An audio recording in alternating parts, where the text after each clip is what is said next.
बाबतीत असा विचार केला पाहिजे. आपल्या छोट्या छोट्या शंका आपल्या थोडे अनुभवी कार्यकर्त्यांकडून विचारा.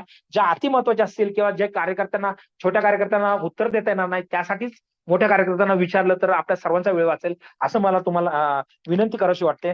धन्यवाद. आपण सर्वांनी ऐकलं तर कृपया आता तुम्ही प्रश्न उत्तर करू शकता.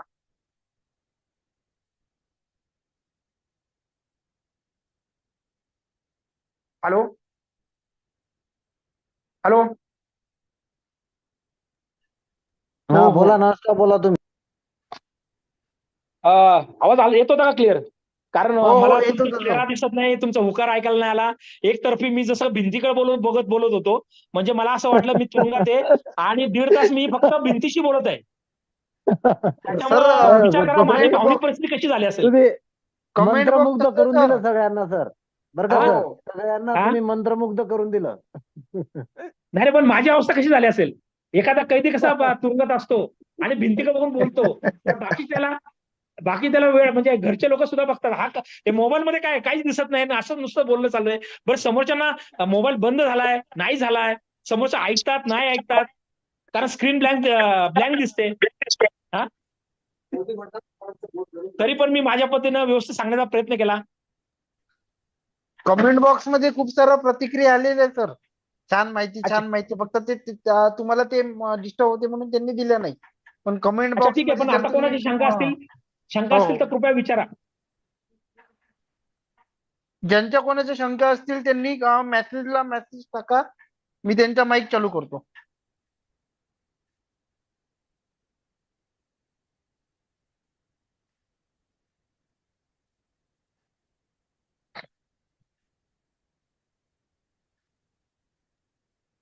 विचारा, अनम्यूट करून विचारा, कोणाला काय विचारायचं हो पटकन. नाही, एक मिनिट.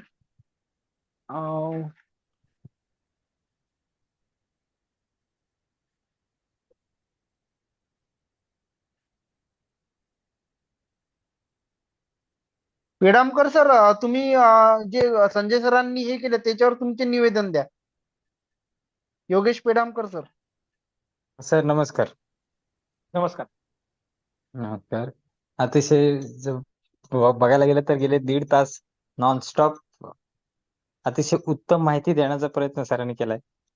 शासन प्रशासन विभागावर त्यांनी महाराष्ट्रामध्ये कोणी एवढे अर्ज केले नाही तेवढी त्यांनी केलेली आहे. ही त्याची एक जमेची बाजू म्हणावं लागेल. अतिशय सुंदर. परंतु शासन आणि परिपत्रकाचा अभ्यास करणं इतकी सोपी गोष्ट नाहीये. त्याला वारंवार वाचन करावं लागेल तेव्हा तेवढा मेंदूपर्यंत संवेदना पोहोचतील. मनावर घेतलं तर दिलावर जातं, दिलावर घेतलं तर मग मेंदूपर्यंत पोहोचतं आणि मेंदूपर्यंत पोहोचलं की मग एंटर बसला की सगळं कार्यक्रम क्लिक होतो. आणि उत्तम माहिती दिली त्याबद्दल मी त्यांचे खरोखर आभार मानतो. बाकी जास्त धन्यवाद साहेब. वेळ न घेता मला एक प्रश्न फक्त एवढा होता हा की आपण ज्या पद्धतीने माहिती अधिकार किंवा लोकसेवा हमी कायदा किंवा इतर या संदर्भात बोललात तरी त्याच्यामध्ये एक वाक्य होतं की माहिती अधिकार हाच वापरला पाहिजे किंवा तेच पुरावे घेतले पाहिजेत किंवा त्याच्यानंच मिळालेले पाहिजेत असं न करता आपण दुसऱ्या पद्धतीने घेऊ शकतो. तर त्या मार्गाच्या बाबतीत आपण काय मला मार्गदर्शन कराल की आम्ही शक्यतो कार्यकर्ते माहिती अधिकारचा वापर करत असतो पण आपल्या शब्दातून एक वाक्य आलं की माहिती अधिकारचा वापर केला पाहिजे असं काही नाही आणि मी तर म्हणून करू नका. तर त्या संदर्भात आपण कशा पद्धतीने जावं याचं आपलं जरा मला थोडंसं मार्गदर्शन मिळालं तर बरं, कारण त्या पिरियडमध्ये माझा नेटवर्किंग इश्यू होता. अच्छा. नाही तसा तुमचा प्रश्न चांगला आहे. मुळात असं आहे ना की बघा मी तुम्हाला सांगितलं की कोणती तक्रार दाखल केल्यानंतर त्या तक्रारीला किंवा कोणतेही पत्र दाखल केल्यानंतर कोणते निवेदन अर्ज दाखल केल्यानंतर त्यांनी ती माहिती दिलीच पाहिजे, म्हणजे त्याचं उत्तर आपल्याला आलंच पाहिजे. मग आरटीआय करून आपल्याला उत्तर अपेक्षा करणं, मग त्याचं फर्स्ट अपील करणं, सेकंड अपील करणं हे एकदम चुकीचं आहे. आता मी तुम्हाला एक उदाहरण देतो. आता एका केसमध्ये असं झालं की मला एक अशी माहिती मिळाली की महापालिकेचा एक कर्मचारी आहे, त्याने बोगस सर्टिफिकेट मिळवलं आणि महापालिकेत नोकरी मिळवली. आता मी महापालिकेचं नाव नाही सांगणार कारण त्या गोष्टी डिस्क्लोज करणं तितकंच योग्य नाही आणि मला ते पुढे पाठपुरावा घेता नाही आला दुर्दैवाने, कारण वरच्या लेवलला एवढा प्रचंड पाठपुरावा करण्यासाठी वेळ नाहीये. पण मी तुम्हाला पाठपुरावा कसा प्रयत्न केला मी तुम्हाला सांगतो, कारण माझा बराचसा वेळ आहे ना शासन कसं काम करतं हे शोधण्यामध्ये आणि त्याचा पाठपुरावा करण्यामध्ये गेला. मी बऱ्याचशा गोष्टी उजागर करण्याचा प्रयत्न केला, पण हायकोर्टात जाऊन स्टे आणणं किंवा बऱ्याच गोष्टी ह्या गोष्टी असल्यामुळे आणि आपल्याकडे कोर्टात जाऊन तेवढा वकील करणं आणि पैसा त्या करणं तेवढा जमल्या नाही. म्हणजे जेवढा मी प्रशासकीय सुधारणा करण्याचा बराचसा प्रामाणिक प्रयत्न केला. अर्थात त्या केसमध्ये असा प्रकार झाला की मला असं कळलं का त्या व्यक्तीची डिग्री बोगस आहे आणि मला फक्त माहिती मिळाली. तर मी माहिती अधिकारामध्ये माहिती अशी मागितली की जे काही दस्तावेज असतील ते दस्तावेज मला देण्यात यावे. त्यावेळी म्हणजे त्यांनी जे दस्तावेज सादर केले त्यांचे क्वालिफिकेशनचे शैक्षणिक कागदपत्र आणि अनुभवासंदर्भात जे काही कागदपत्र दिले ते मला देण्यात यावे. मला आरटीआय अंतर्गत ती माहिती नाकारण्यात आली. मग माहिती नाकारण्यात आल्यानंतर मी फर्स्ट अपील दाखल केलं. पण मी काय केलं त्याच्यानंतर डायरेक्ट तक्रार दाखल केली की ह्या व्यक्तीने डायरेक्ट म्हणजे म्हणजे मला जी माहिती मिळाली ती रिझनेबल स्त्रोतकडून आली होती. म्हणजे वाजवी प्रकारे ती माहिती मिळाली होती की त्याचे ते डॉक्युमेंट बोगस होते. मग मी डायरेक्ट तक्रार फाईल केली की ह्या व्यक्तीचे बोगस डॉक्युमेंट आहे आणि त्यामुळे या संपूर्ण प्रकारची सखोल चौकशी करावी आणि संबंधितांना शासन सेवेत महापालिका सेवेतून बरखास्त करावे आणि त्यांनी जेवढा आतापर्यंत पगार घेतलेला आहे तो त्याच्याकडून वसूल करावा. अशा प्रकारचं मी त्यांना तक्रार दाखल केली. त्या तक्रारीवर सुद्धा त्यांनी काही केलं नाही. मग त्या तक्रारीवर मी आरटीआय फाईल केला. त्या आरटीआय मध्ये काय म्हटलंय, मी असं म्हटलं की सदर मी तक्रारीबद्दल अशी तक्रार केली होती त्याबद्दल आपण त्या शैक्षणिक कागदपत्राची खातरजमा करण्यासाठी संबंधित शैक्षणिक प्रमाणपत्र जारी करणाऱ्या विद्यापीठाबरोबर आपण केलेला पाठपुरावा पत्रव्यवहार त्याची कॉपी देण्यात यावी, सर्टिफाईड कॉपी. त्या विद्यालयाने आपल्याला देण्यात आलेला जो अहवाल दिला त्याची प्रत देण्यात यावी. अशा प्रकारे मी माहिती मागितली. ती सुद्धा माहिती त्यांनी नाकारली. मग मी फर्स्ट अपील मध्ये सांगितलं त्यांना की साहेब नाही, त्याच्यात त्यांनी काय नाकारलं, तुम्ही त्रयस्थ पक्षी माहिती मागा. म्हटलं त्रयस्थ पक्ष कुठे आहे, तर मी तक्रारदार आहे. मी फक्त एवढंच विचारलं तुम्ही त्यांना पाठपुरावा केला का नाही एवढं विचारलंय. मी तक्रारदार आहे, त्यामुळे तुम्ही काय तक्रार केली हे मला कळलं पाहिजे. तुम्ही काय काय पाठपुरावा, कारण बघा तुमच्याकडे तक्रार आली म्हणजे शहानिशा केलीच पाहिजे. मी तक्रार करता चुकीचं पण असू शकतो, खोटा असू शकतो, माझे खोटे आरोप पण असू शकतात.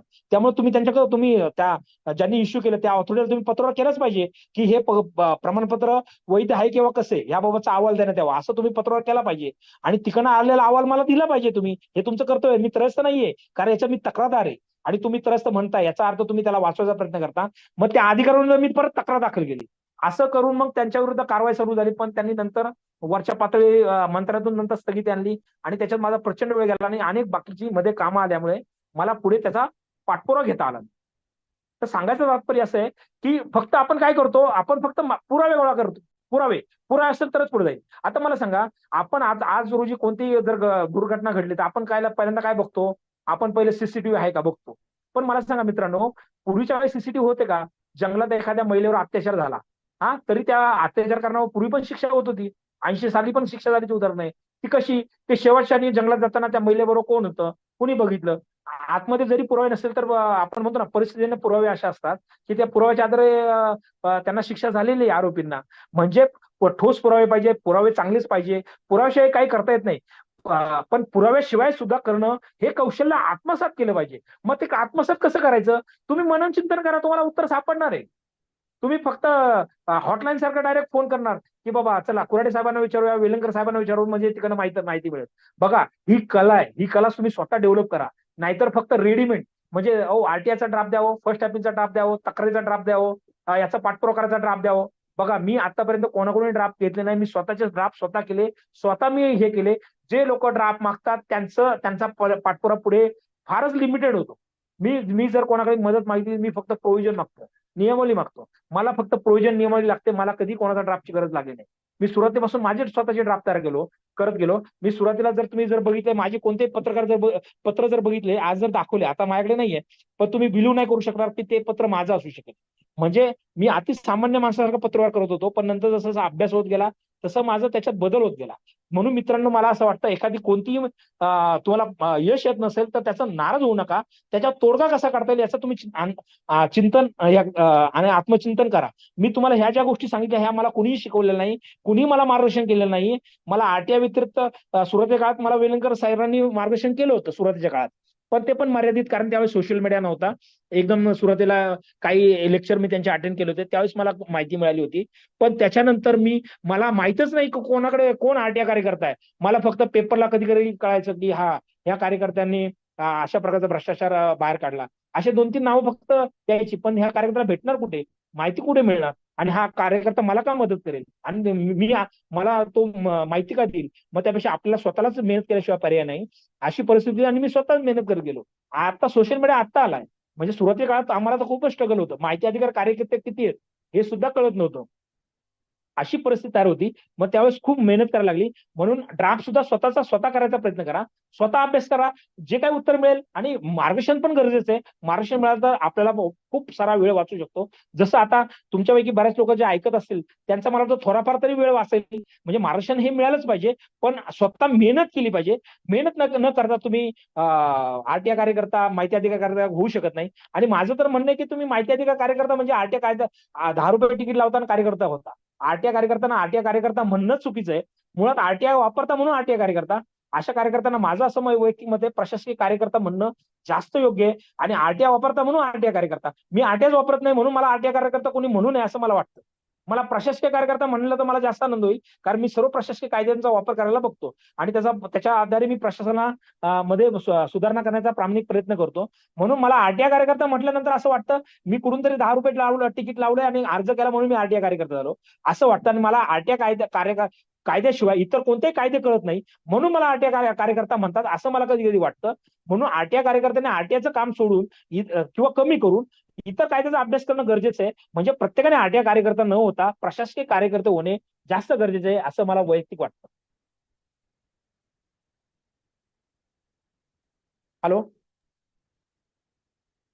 हॅलो. हा बोला बोला.